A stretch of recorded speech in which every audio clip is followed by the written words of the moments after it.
Assalamualaikum warahmatullahi wabarakatuh. Halo semua, jadi di video kali ini aku mau ngasih tutorial cara analisis risiko. Adapun proses manajemen risiko sesuai SNI ISO 31000 terdiri dari beberapa tahapan sebagai berikut. Pertama ada penetapan konteks, identifikasi risiko, analisis risiko, evaluasi risiko, perlakuan risiko, pemantauan dan tinjauan, dan yang terakhir komunikasi dan konsultasi. Pertama kita masuk ke konteks internal dan eksternal. Di sini saya mengambil perusahaan PT Pamersada Nusantara yang mana perusahaan ini tuh bergerak di bidang jasa pertambangan khususnya dalam penyediaan layanan pertambangan yang terpadu. PT Pamersada juga memanfaatkan teknologi canggih dan sistem manajemen yang baik untuk memastikan operasional yang efektif dan efisien. Perusahaan ini memiliki tim yang terlatih dan berpengalaman dalam mengelola proyek pertambangan yang kompleks. Nah, sebagai perusahaan jasa pertambangan terintegrasi, PT Pamersada Nusantara bekerja sama dengan perusahaan tambang batubara untuk menyediakan solusi pertambangan yang komprehensif, mulai dari eksplorasi, ekstraksi, hingga logistik dan pengiriman batubara. Pada intinya, PT Pamersada Nusantara ialah perusahaan yang menyediakan layanan pertambangan terpadu Indonesia dengan fokus penambangan batubara dan pelayanan terbuka. Dalam hal ini, PT Pamersada Nusantara melakukan analisis risiko yang mana untuk mengetahui apakah subkinerja perusahaan telah memenuhi target yang direncanakan ataupun sebaliknya. Dari data didapat bahwa KPI pada operational performance bagian finansial terdapat masalah pada GPM dan cost materialnya. Berikut laporan dari divisi keuangan mengenai hasil kinerjanya. Objektifnya itu menjaga kestabilan GPM di perusahaan serta menekankan pada biaya operasional perusahaan. Deskripsinya ada perusahaan ini memiliki GPM dengan tingkat rendah karena pemasukan yang tidak merata dan naik turunnya biaya bahan operasional. KPI tahunannya Operational Performance Gross Profit Margin atau GPM lebih besar dari sama dengan 96%, serta biaya operasional perusahaan lebih besar dari sama dengan 95%. Melihat data di atas, dapat disimpulkan bahwa GPM dan biaya operasional perusahaan dapat diturunkan ataupun dihilangkan.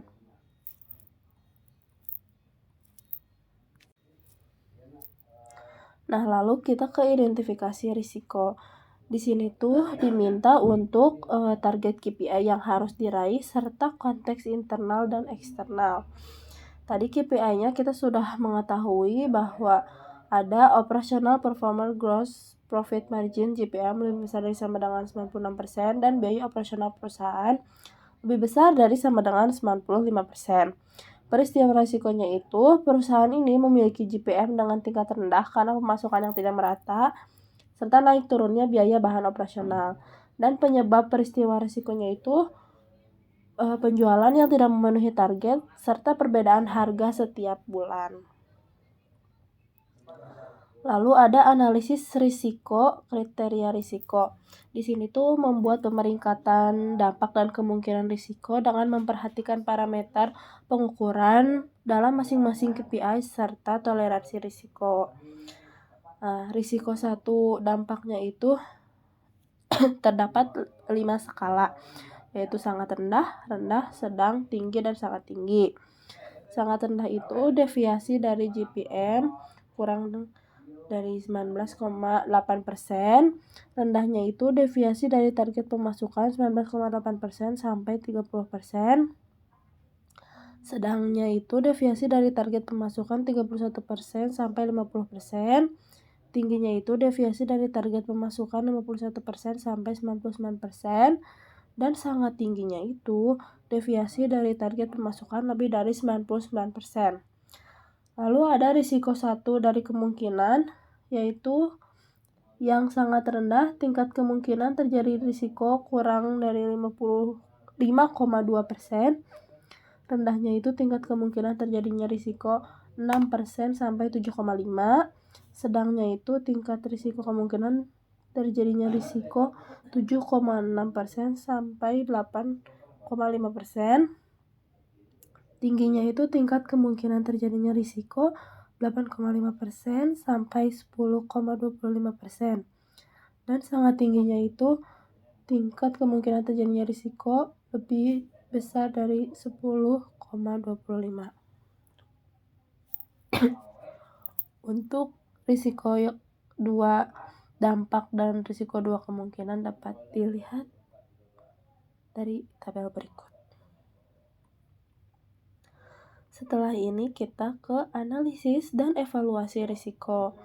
Nah, di sini tuh diminta untuk evaluasi terhadap efektivitas kembali. Dalam tahap ini diminta untuk melakukan evaluasi apakah kendali berdasarkan informasi pada studi kasus telah dilaksanakan dengan efektif atau bahkan tidak ada kendali sama sekali yang dilakukan terhadap risiko yang telah diidentifikasi, serta pemantauan besaran tingkat dampak dan kemungkinan dari masing-masing risiko yang telah teridentifikasi. Nah, untuk risiko yang pertama itu kan ada peristiwa risiko yang pertama ini, perusahaan ini memiliki GPM dengan tingkat rendah karena pemasukan yang tidak merata. Efektivitas kendali internalnya itu efektif. Dampaknya itu 5, kemungkinan 4 dengan total exposure 20. Nah, berarti tingkat risikonya itu high, yaitu yang berwarna merah.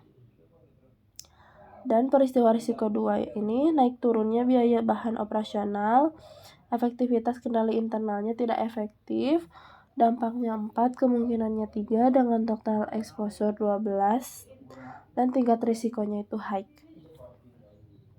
Berikut ada peta risikonya. Nah, kita dapat mengetahui bahwa peristiwa risiko 1 tuh kan dampaknya 5 dan kemungkinannya 4, berarti kita taruh di sini 1. Dan juga peristiwa risiko 2 itu dampaknya 4, kemungkinannya 3, sehingga dapat ditulis di sini. Selanjutnya ada perlakuan risiko dan pemantauan. Pada bagian ini kita diminta untuk menentukan jenis perlakuan risiko dengan memperhatikan selera risiko yang telah ditetapkan, menentukan rencana perlakuan sesuai dengan jenis perlakuan yang telah dipilih, dan memperhatikan peristiwa risiko dan penyebabnya, serta menentukan frekuensi pemantauan. Berikut frekuensi pelaporan hasil pemantauan dalam setahun terhadap pelaksanaan rencana perlakuan risiko dengan memperhatikan rencana perlakuan risiko yang akan dilaksanakan. Peristiwa risiko 1 ini masih yang tadi. Perusahaan ini memiliki GPM dengan tingkat rendah karena pemasukan yang tidak merata. Dampaknya tadi sudah diketahui di yang sebelumnya. Lalu perlakuan risikonya itu dapat menurunkan risiko. Rencana perlakuannya ini dengan meningkatkan penjualan dengan cara menggencarkan promosi di berbagai media agar GPM perusahaan dapat stabil. Pemantauan dan kajiannya dilakukan oleh Direktur Keuangan, pemantauan terhadap GPM. Frekuensi pemantauan dilakukan tahunan dan frekuensi pelaporan juga dilakukan tahunan. Lalu ada peristiwa risiko 2, yaitu naik turunnya biaya bahan operasional. Perlakuan risikonya itu risiko dapat diterima. Rencana perlakuannya mencari supplier dengan harga rendah agar dapat menekan biaya operasional perusahaan. Ini opsional. Pemantauan dan kajiannya itu PIC-nya divisi operasional, pemantauan terhadap jalannya operasional perusahaan. Frekuensi pemantauannya dilakukan bulanan dan frekuensi pelaporannya dilakukan semesteran. Setelah ini masuk yang terakhir, ada komunikasi dan konsultasi. Pada bagian ini kita diminta untuk menyusun rencana komunikasi dan konsultasi bagi setiap risiko yang teridentifikasi dengan memperhatikan sifat kemungkinan kejadian risiko serta rencana perlakuan risiko yang akan dilaksanakan. Rencana yang dimaksud meliputi identifikasi pemangku kepentingan yang perlu dikomunikasikan, media apa saja yang digunakan, dan konten apa yang akan disampaikan. Dalam hal ini, peristiwa risikonya itu ada perusahaan ini memiliki GPM dengan tingkat rendah karena pemasukan yang tidak merata, naik turunnya biaya bahan operasional, komunikasinya, pemangku kepentingannya, direksi dan kepala divisi, medianya itu meeting, kontennya itu risiko yang dihadapi oleh divisi keuangan dan divisi operasional, serta konsultasinya itu pemangku kepentingannya, direktur utama dan divisi keuangan serta divisi operasional, medianya rapat, serta kontennya itu risiko yang dihadapi oleh divisi keuangan dan operasional serta solusinya. Nah, jadi begitu tutorial bagaimana cara membuat analisis risiko dalam manajemen risiko. Semoga membantu. Wassalamualaikum warahmatullahi wabarakatuh. Dadah.